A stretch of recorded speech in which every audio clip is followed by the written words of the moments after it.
just paint a picture of the situation of immigrants, especially Nigerian immigrants in the UK. Let's have a better sense, a better picture of what it is like. Because there was an interview that, I don't know if it is BBC or one of this leading media organization carried out, where there was an investigation and they saw some Nigerians, leaving, looking for jobs. Some were living in very horrible conditions. 26 in a row. And they were saying that they could not return home because they had sold everything.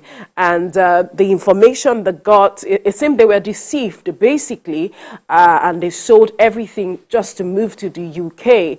Perhaps this is a good time to educate those who are also looking forward to coming to the UK, how they need to plan their lives, because you mentioned earlier that you have to pay for everything, and also the matter of the situation of immigrants in the country.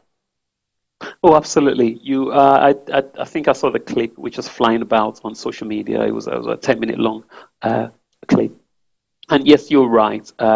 This is a country. I remember talking to my father when I was younger, when I traveled abroad, and said, "Oh, how come when a lot of people do travel and they do not return?" And I said, people have the wrong conception. The minute you are traveling, everyone has got an expiry date. Whether you are, the minute you're traveling, whether you want to go see your family or not, except it says indefinite. Whether you're a student visa, it's got an expiry date. A lot of people do get the visas, and they just assume that's the end. Yes, it could be a route to permanent residency, but you don't want to burn your bridges too fast. I've seen people do that. It's quite unfortunate because the two well-known schemes that we all know, which is the study route, or you want to come in here as a healthcare. And some of the stories are depressing. I've got friends who talked about, he goes in, he leaves his emotions at home because, today he's burying somebody or maybe 2 or 3 people. He's doing the worst of things. He speaks the best of English. He's got the best grammar, and he's got a degree which he has to leave behind. And, he's right here living in deplorable conditions. Sometimes he talks about how, his back is constantly aching. And some of the things I can't even describe. The past, he's holding 2 jobs. He goes for one, finishes at night, and goes for the other, stays in the car sometimes. So sometimes he goes to work on Friday, doesn't return home till Monday. And, he doesn't want to take the annoyance on his kids. So in a way, he has to start rethinking.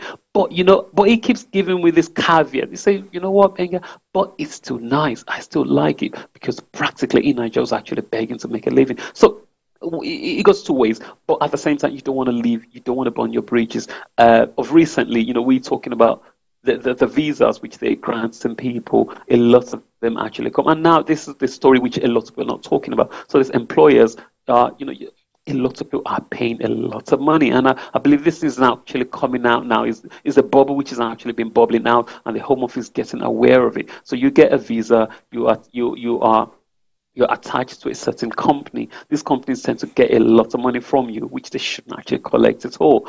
And once they get this money and you come abroad, guess what? They don't give you enough shifts, but you want to survive because you got to pay bills. I mean, apart from the bills, we're talking about so many taxes. There's practically a taxation to watch your television. It's just that bad. So these people haven't got the right jobs, but their visa say, you are restricted to this company. But this company is not giving them enough job opportunities, enough hours. So that means they're going to have to find some another way to survive, for which if they do, they are breaching their visa terms. And if they do that, of course, that means it might not just get renewed. And a lot of people have paid. And some people come here, they realize, you know what? Like I said a few minutes ago, the streets of London is not paved with gold. It's not just what I thought it will be, but I want to return. Unfortunately, I've sold everything. There's the shame. There's nothing I'm going to return to when I return to Nigeria, or if and when I return to Nigeria. There's that shame. Where do I start from? So the streets are not paved with gold. There's so many horror stories. You had people who have to retrain as something else. But again, your visa is actually, you got this clause there. You cannot claim. There's no recourse to public fund. You've got to pay your ways, pay the visa routes, etc. So ultimately, it boils down to you. A lot of people think, you know what, I've made this mistake. how do I do? And I've had a few friends of mine who literally after 20 years they haven't even been able to get a residence permit in the country, and they had to go back home and say, you know Yeah. what, even I'm not deported, I'm just going back, and I do not care, no regrets at all.